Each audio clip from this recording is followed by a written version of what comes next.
we have, of course, Arise News analyst, Professor Abiodun Adeniyi, joining us.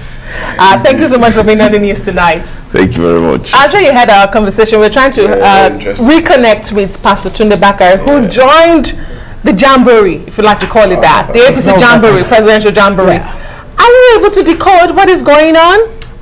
I think there's this Yoruba phrase, that says "Oro pesije." What does that mean?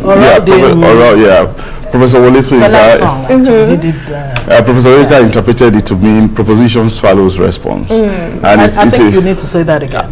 Proposition swallows response, or procedure. That's Professor Wole Soyinka's interpretation of it, translation rather.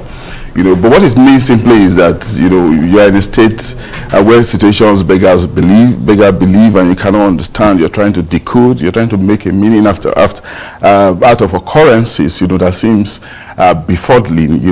But it's okay, really. It's a democracy. Every one of them has a right. But of course, it's defying some logic. One logic is that there's a force, market forces. The goal is to become president. And one party is asking you to buy a ticket for 40 million. Another party is asking you to buy it for 100 million.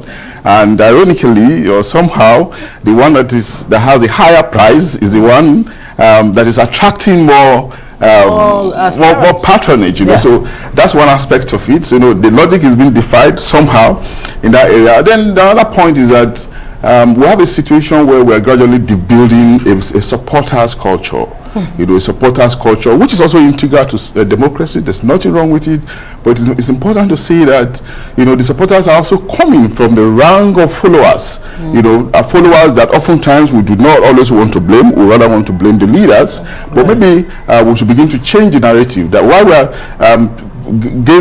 putting our attention on the leaders, we should also be concerned about the attitude, of the followers, from where supporters emanate from. Because otherwise, you wonder in some situation, from what we've been seeing so far, there are some supporters who are purportedly buying these tickets, paying these nomination fees for these aspirants, are somehow misleading some of these leaders, some of these aspirants. I'm getting to a point. Really. Is former President Goodluck Jonathan being misled?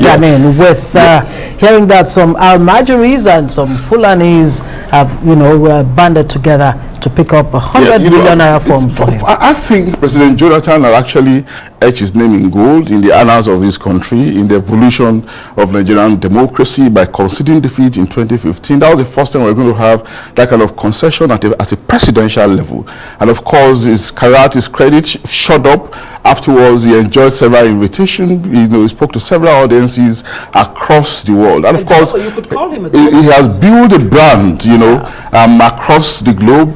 And that brand is something that should be coveted forever, But for him now to be misled, I'm not talking about himself, to be cajoled by some group of supporters. I don't know. He has a right. Let's not miss that point. But for him to be led back into the fray, I think it looks like an attempt to chip a lot off the brand he has built. Is what I can call a brand eroder, giving the murky waters of presidential politics, because so many mud will be thrown at him. And of course, the elder statesman, the statesmanly role where we have put him in recent times, might be threatened, so to say. But do not forget the fact that he has a right, and of course he has not spoken. Supporters have only just done this, and that's why I'm saying that we are building a supporters culture, emanating from followers, who, in my opinion, are becoming problematic in some circles. We may not really blame politicians like Pastor Tunde Bakare, for instance. He has signified intention in the past. We cannot also blame the president of the Senate. He's a politician. Number 3 man, if he wants to become number 1, that's fine. Even the ministers, we may not really blame them. But for some people who have come as statesmen, elder statesmen, who have formed some kind of other force, in the population of the opinion towards the development of the country, now coming to the fray becomes problematic for me. And you make my point to say that former President Goodluck Jonathan hasn't said anything. The last time He hasn't made any committal statements. He said, watch out. And even after the news of his form broke out, we've not heard him accepting. He hasn't made a statement yet. And then to the President of the Senate, just about a week ago at the Salah homage to the President at the Presidential Villa, State House correspondents actually put that question to him if he was going to run. And he said, you know, we need to put the country first. We need to stabilize the country, the economy, before anyone should think about running. And then this is 1 week down the line, and here he is accepting to run for president. What does that say about the Nigerian politician? No. This way, I'm going to move this away from the Nigerian politician now. And that's what I tried to do earlier. By moving away from the leaders, maybe we should look at the followers too. It's not just all about leaders. Leaders are just, you can count them, isn't it? You know, a week ago he was asked, it was not definitive. Then 1 week after, of course, perhaps he's been under pressure.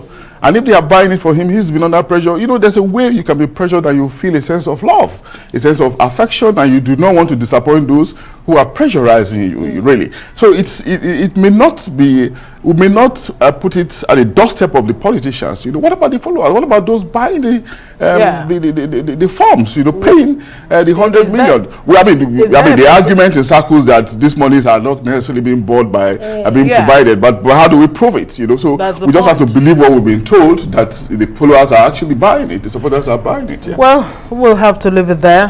Let's also bear in mind that former President Olusegun Obasanjo has said, don't take anyone who's claiming that their forms were bought for them, don't take them.